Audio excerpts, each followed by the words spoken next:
Group 17 মানে halogen মৌলগুলো নিয়ে পরীক্ষার জন্য প্রস্তুতি নেওয়া হচ্ছে? তাহলে একদম ঠিক জায়গায় এসেছেন। চলুন আজ আমরা পর্যায় সারণীর এই দারুণ ইন্টারেস্টিং পরিবারটাকে একটু কাছ থেকে জেনে নিই। আচ্ছা, আলোচনাটা একটা প্রশ্ন দিয়ে শুরু করা যাক, কি বলেন? পর্যায় সারণীর দিকে তাকালে সবচেয়ে শক্তিশালী জারক বা অক্সিডাইজিং ফ্যামিলি কোনটা? কোনো ধারণা আছে?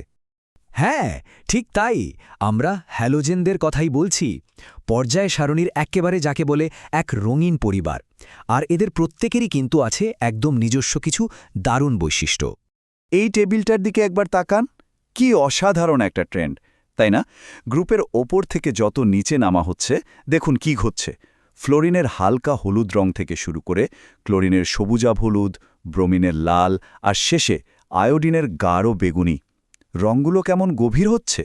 শুধু কি রং, ভৌত অবস্থাও দেখুন। গ্যাস থেকে তরল, তারপর একদম কঠিন পদার্থে বদলে যাচ্ছে। কিন্তু আসল প্রশ্নটা হলো কেন?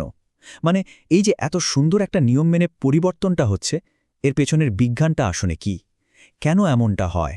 এর উত্তরটা লুকিয়ে আছে ভ্যান ডার ওয়ালস ফোর্সের মধ্যে। এটা আসলে কি? খুব সহজ করে বললে এটা হলো অণুগুলোর মধ্যেকার একটা দুর্বল আকর্ষণ বল। তাহলে দেখুন, সম্পর্কটা কিন্তু খুবই সোজা। আমরা যখন গ্রুপে ফ্লোরিন থেকে আয়োডিনের দিকে যাই, মানে নিচে নামি, তখন এদের পারমাণবিক ভর বাড়ে। আর এই ভর বাড়ার সাথে সাথেই ভ্যান ডার ওয়ালস বলটাও শক্তিশালী হতে থাকে। ফলে কি হয়? অণুগুলো আরও বেশি করে একে অপরের কাছে চলে আসে, আরও শক্তভাবে জুড়ে থাকে। আর ঠিক এ কারণেই এরা গ্যাস থেকে তরল আর তরল থেকে কঠিন অবস্থায় চলে যায়। বেশ, ভৌত বৈশিষ্ট্য তো বোঝা গেল। এবার চলুন এদের রাসায়নিক দিকটা একটু দেখি। মানে বিক্রিয়ার সময় এরা ঠিক কেমন আচরণ করে সেটা জানা যাক। জানেন তো, এদের হ্যালোজেন নামের মধ্যেই একটা বড় পরিচয় লুকিয়ে আছে। গ্রিক ভাষায় এর মানে হল লবণ উৎপাদনকারী। ভাবুন তো, আমরা যে সাধারণ খাবার লবণ খাই, সোডিয়াম ক্লোরাইড, সেটাও তো এই পরিবারেরই একজনের কীর্তি। রাসায়নিকভাবে এদেরকে এক কথায় চিনতে হলে বলতে হবে এরা হলো অসম্ভব শক্তিশালী জারক বা অক্সিডাইজিং এজেন্ট। আর এই পরিবারের বসকে অবশ্যই ফ্লোরিন। পুরো পর্যায় সারণীর মধ্যেই এর চেয়ে শক্তিশালী জারক আর একটিও নেই। পরীক্ষার জন্য এই বিক্রিয়াটা কিন্তু ভীষণ ভীষণ জরুরি। হ্যালোজেনরা যখন হাইড্রোজেনের সঙ্গে বিক্রিয়া করে, তখন তারা হাইড্রোজেন হ্যালাইড গ্যাস তৈরি করে। আর এই গ্যাস পানিতে মেশালেই তৈরি হয় পোটেন্ট অ্যাসিড। তবে এখানে একটা দারুণ ব্যাপার আছে।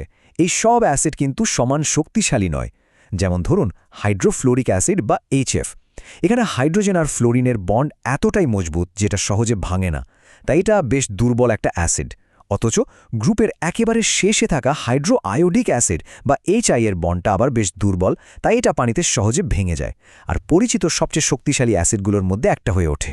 এই বার চার্টটা দেখলেই ব্যাপারটা পরিষ্কার হয়ে যাবে। মানগুলোর দিকে তাকান। একদিকে HF এর অ্যাসিড বিয়োজন ধ্রুবকের মানটা কত কম, আর অন্যদিকে HI এর মানটা দেখুন, আকাশ পাতাল তফাত। এখান থেকেই স্পষ্ট বোঝা যায় যে HI ঠিক কতখানি বেশি শক্তিশালী। আচ্ছা, এবার আসা যাক একটা বিশেষ ধরনের বিক্রিয়ায়। এটা পরীক্ষার জন্য খুবই জনপ্রিয় একটা টপিক, আর একটু অন্যরকমও বটে। এটাকে বলা হয় অসামঞ্জস্যতা বা ডিসপ্রপোর্শনেশন রিঅ্যাকশন। ব্যাপারটা অনেকটা এরকম যে একই মৌল একটা বিক্রিয়ার মধ্যে দুটো রোলে অভিনয় করছে। মানে একই সাথে ওর জারণ বা অক্সিডেশনও হচ্ছে, আবার বিজারণ বা রিডাকশনও হচ্ছে। চলুন একটা ক্লাসিক উদাহরণ দেখা যাক, পানির সাথে ক্লোরিনের বিক্রিয়া। এখানে দেখুন, বিক্রিয়ার আগে ক্লোরিনের জারণ সংখ্যা বা অক্সিডেশন স্টেট হলো 0, কিন্তু বিক্রিয়ার পর কি হলো? ক্লোরিনটা ভেঙে দুটো জিনিস তৈরি করলো। একটা হলো HCl, যেখানে ক্লোরিনের জারণ সংখ্যা কমে গিয়ে হলো -1, মানে বিজারণ ঘটল। আর অন্যটা হলো HOCl, যেখানে ক্লোরিনের জারণ সংখ্যা বেড়ে গিয়ে হলো +1, মানে জারণ ঘটল। একই মৌলের একই সাথে জারণ আর বিজারণ, এটাই হলো অসামঞ্জস্যতা। ঠিক একই জিনিস আমরা দেখতে পাই যখন ক্লোরিন কোনো ক্ষার যেমন পটাশিয়াল হাইড্রোক্সাইডের সাথে বিক্রিয়া করে। এখানেও দেখুন, সেই একই ক্লোরিন ভেঙে একদিকে KCl-1 ও অন্যদিকে KOCl+1 তৈরি করছে। তার মানে এখানেও অসামঞ্জস্যতা ঘটছে। তাহলে পুরো আলোচনাটা থেকে পরীক্ষার জন্য কোন বিষয়গুলো অবশ্যই মাথায় রাখতে হবে, চলুন এক নজরে দেখে নিই। প্রথমত, ভ্যান ডার ওয়ালস বলের জন্য হ্যালোজেনদের ভৌত অবস্থার পরিবর্তন। দ্বিতীয়ত, এদের হাইড্রাসিডের শক্তির ক্রম, যেখানে HI সবচেয়ে শক্তিশালী। তৃতীয়ত, অসামঞ্জস্যতা বিক্রিয়া কি আর ক্লোরিনের উদাহরণটা। আর সবশেষে ফ্লোরিনের সেই বিশেষ ক্ষমতা যে সে সবচেয়ে শক্তিশালী জারক। এই কয়েকটি পয়েন্ট মনে রাখলেই কিন্তু অনেকখানি এগিয়ে থাকা যাবে। আচ্ছা, শেষ করার আগে একটা প্রশ্ন রেখে যাই। আমরা তো দেখলাম ফ্লোরিন হলো সবথেকে বেশি তড়িৎ ঋণাত্মক মৌল, মানে ও শুধু ইলেকট্রন টানতে চায়, ছাড়তে একদমই চায় না। তাহলে একটু ভাবুন তো, ফ্লোরিনের পক্ষে কি কখনো জারিত হওয়া সম্ভব? মানে ফ্লোরিন কি অসামঞ্জস্যতা বিক্রিয়া দেখাতে পারে? এটা নিয়ে একটু চিন্তা করবেন।